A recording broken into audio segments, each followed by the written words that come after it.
बात आजादी के कुछ सालों बाद की है, जब गांव में साइकिल भी किसी अमीर आदमी के पास मिलती थी। उत्तर प्रदेश के कासगंज में रहता था गबरू। गबरू गांव में सबसे ज्यादा चर्चित रहता था, सिर्फ और सिर्फ अपनी कम हाइट की वजह से। गबरू के घर में उसके पिताजी रहते थे, जो कि गांव के ही एक चौपाल पर नाई का काम करते थे, और माता का देहांत बचपन में ही हो गया था। एक दिन सुबह सुबह, अरे गबरू, कहाँ गया? उठ जा गबरू, सूरज सर पे चढ़ाया है। गाय के लिए चारा ही काट ला, बाकी तो कुछ तेरे बस का है नहीं। इस बुढ़ापे में सब काम मुझे ही करना पड़ रहा है। बापू क्या हो गया? इतना अच्छा सपना देख रहा था। पता है, सपने में मेरे पास भी साइकिल थी और पूरे गांव में इधर उधर सब जगह गबरू के चर्चे थे। गबरू के आहा, सारे गांव वाले गबरू के आगे पीछे घूम रहे थे। नालायक, बस ख्याली पुलाव पकाता रहा कर, भाग यहाँ से।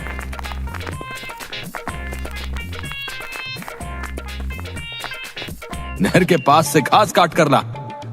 हाँ बापू, जा रहा हूँ। मार क्यों रहे हो? जा तो रहा हूँ। गबरू मस्ती से गाना गुनगुनाते हुए हाथ में दाती पकड़े हुए नहर की तरफ जा रहा है। आजा रे गोरी, बैठ गबरू की साइकिलिया पे। आजा रे गोरी, बैठ गबरू की साइकिलिया पे। गबरू की साइकिलिया पे, गबरू की साइकिलिया पे। आजा रे गोरी, बैठ गबरू की साइकिलिया पे। खेत के किनारे, अरे ये आवाज कहाँ से आ रही है ससुरी? कोई तो दिख नहीं रहा है। ए हरिया, नीचे देख नीचे। हम तुमको नजर नहीं आ रहे का? हैं? जानबूझकर मेरा मजाक मत बनाया करो, नहीं तो इस दाटी से टांगे काट देंगे, बता रहे। हाँ।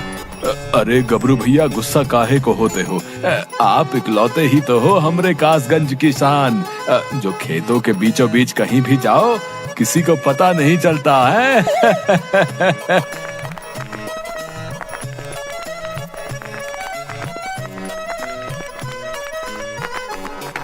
रुक जरा, तनिक रुक तो सही, बताएं हम तुझे। हाँ, सब हमारा मजाक उड़ाते रहते हैं, सबको सबक सिखाएंगे एक दिन। हाँ, ससुरा गाने का मजा ही किरकिरा कर दिए था तेरे की। उसके बाद गबरू अपने खेत में जाता है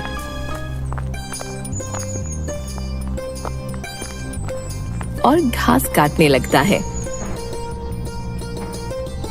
घास काटने के बाद घास की गठरी सर पर उठाकर अपने घर की तरफ चलता है।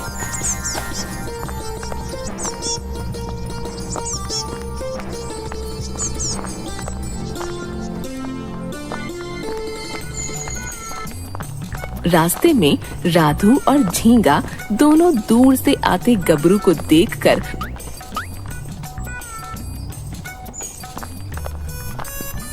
अरे झींगा, देख घास की गठरी चल के आ रही है।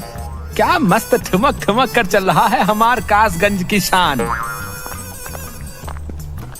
लेकिन ऐसा लग रहा है जैसे घास के पैर लगे हो। गबरू चलते चलते उन दोनों के आगे से निकल जाता है और घर पर पहुंचकर आंगन में घास पटकते हुए, क्या जिंदगी हो रखी है, जिसको देखो वही हमार मजाक बनाने में लगा है। बताओ, काश एक साइकिल आ जाए मेरे पास, सबके मुंह बंद करवा दूंगा और उस पर बैठ बड़ा भी दिखूंगा। हाँ। इतने में गबरू के पिताजी वहां आ जाते हैं और कहते हैं, आ गया तू, देख रोटी बना ली है, खा ले, और उसके बाद जानवरों को नदी पर पानी पिलाने ले जाना। ठीक है बापू, ले जाऊंगा।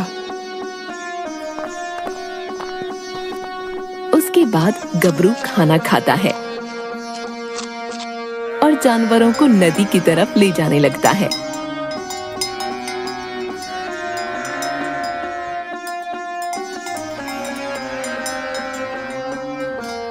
रास्ते में जमींदार का लड़का साइकिल पर गबरू के सामने।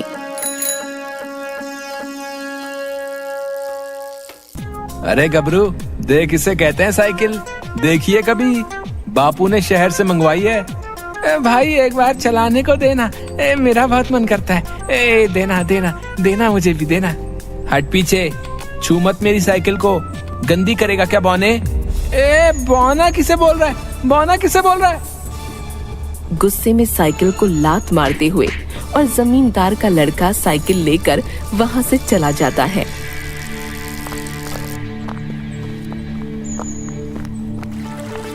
थोड़ी देर बाद नदी के किनारे सारे जानवर पानी पी रहे होते हैं।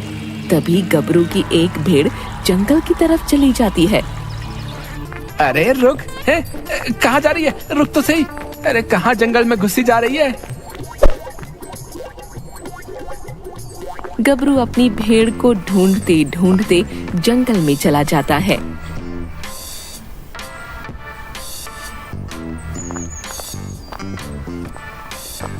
और कुछ ही दूरी पर उसकी भेड़ दो चट्टानों के पीछे जाती हुई दिखती है।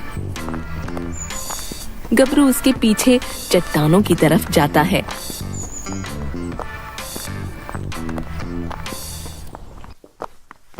और वहां पर उसे एक बहुत पुराना ट्रैक्टर दिखता है। अरे बाप रे, ये क्या है? और यहाँ कैसे? ये किसका होगा? अरे जो भी हो, चीज कमाल की है। ये तो है मोटर गाड़ी, अंग्रेजों के जमाने की।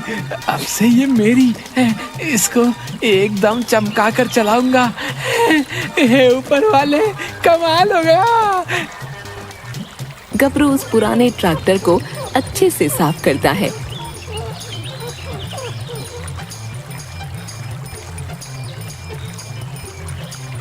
सफाई तो हो गई, अब ये ससुरा चलेगा कैसे?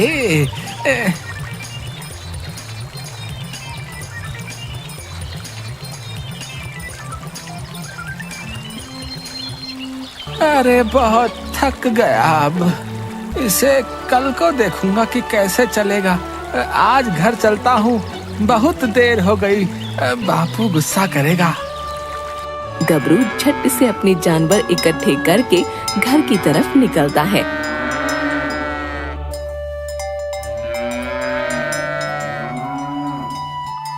रास्ते में उसे राधू और झींगा दिखते हैं। अरे दोनों हमेशा समय पर बात करते रहते हो, कोई काम धंधा कर लिया करो, निकम्मे कहीं के।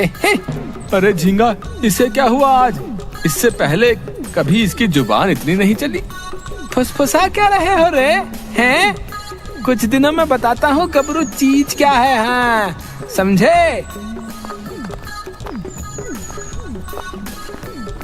अगली सुबह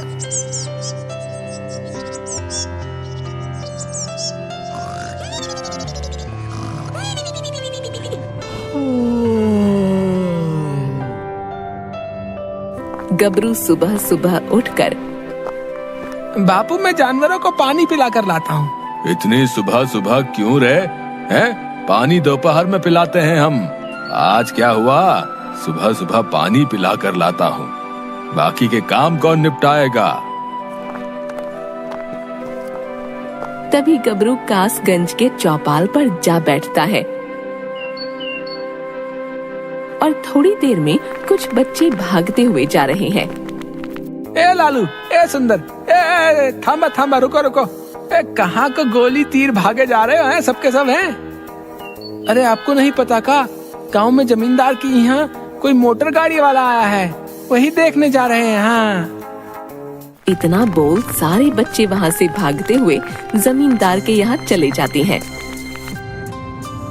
बेचारा गबरू भी न चाहते हुए चोरी छुपे जमींदार के घर के बाहर लगी भीड़ को देखता है कि एक मोटर गाड़ी को घेरे सारे गांव वाले खड़े हैं। अच्छा जमींदार जी, अब हमें चलना चाहिए, शाम होने से पहले शहर भी पहुंचना है, इजाजत दीजिए। अरे आपका बहुत बहुत धन्यवाद जो हमारे गांव में आप अपनी मोटर गाड़ी लेकर पधारी। ये तो कासगंज का सौभाग्य है। इस इसके बाद बाबू गाड़ी में बैठ गया और गाड़ी की चाबी लगाकर गाड़ी स्टार्ट कर वहां से निकल गया। ये सब कुछ गबरू पूरे ध्यान से देख रहा था। गबरू वहां से भागता हुआ जंगल जा पहुंचा जहां पर ट्रैक्टर खड़ा था। अब देखता हूँ ये कैसे नहीं चलता। हाँ, गबरू ने ट्रैक्टर पर बैठ उसमें लगी हुई चाबी घुमाई और ट्रैक्टर स्टार्ट हो गया।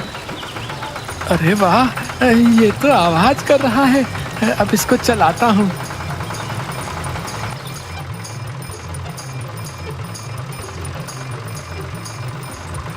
अब सबको बताऊंगा कि गबरू किस खेत की मूली है। हाँ।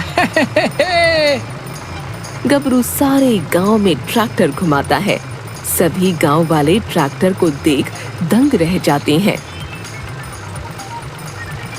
तभी जमींदार का लड़का वहां आता है। अरे ये ट्रैक्टर गबरू के पास कहाँ से आया? हाँ, ट्रैक्टर कहते हैं इको। हाँ हाँ, तुम्हारे पास कहाँ से आया ये?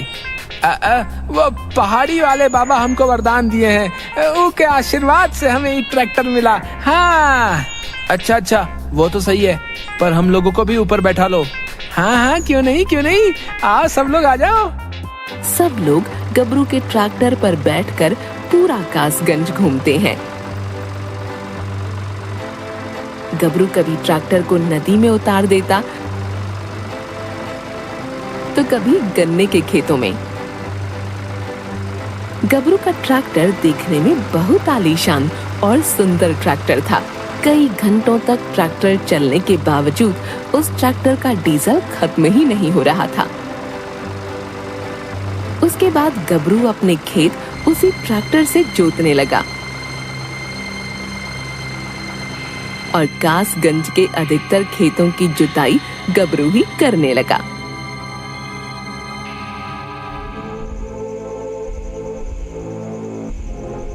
एक रात गबरू के आंगन में ट्रैक्टर खड़ा है और गबरू और उसके पिताजी आंगन में लगी चारपाई पर लेटे हुए।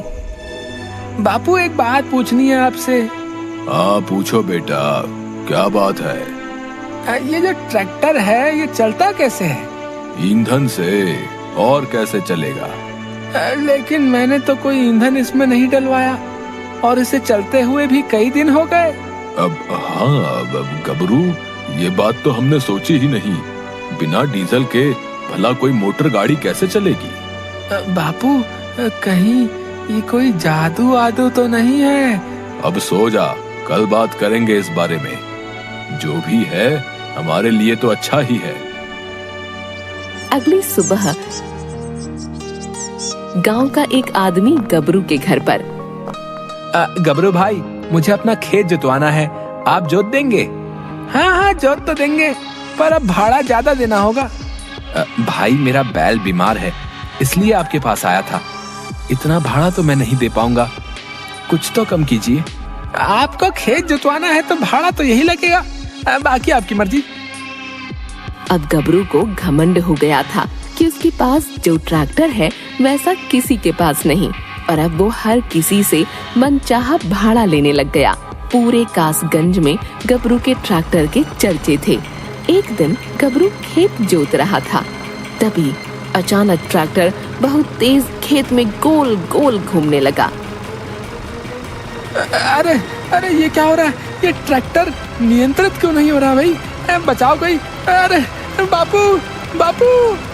मैं एक जादुई ट्रैक्टर हूँ जो तुम्हारी ईमानदारी के कारण तुम्हारे पास आया था, लेकिन तुम घमंडी हो गए, लालची बन गए। अब मैं तुम्हारे पास से जा रहा हूँ और तुम पहले जैसे ही साधारण गबरू बनकर रहो। सबके ताने और बातें सुनो। नहीं, आप ऐसा मत कीजिए, हमसे बहुत बड़ी गलती हो गई है जो हम लालच में आ गए बता रहे हैं। आप हमें छोड़कर कहीं मत जाइए। हम आपसे वादा करते हैं कि आज के बाद ईमानदारी से और बिना किसी लालच के सबकी मदद करूंगा, मैं बता रहा हूँ। ठीक है, मैं तुम्हें एक मौका और देता हूँ। और इस तरह वो ट्रैक्टर रुक जाता है। गबरू को अपने किए पर बहुत पछतावा था और उसके बाद गबरू पूरे कासगंज में सबकी जमीन की जुताई फ्री में करने लगा और सब गबरू की तारीफ करने लगे।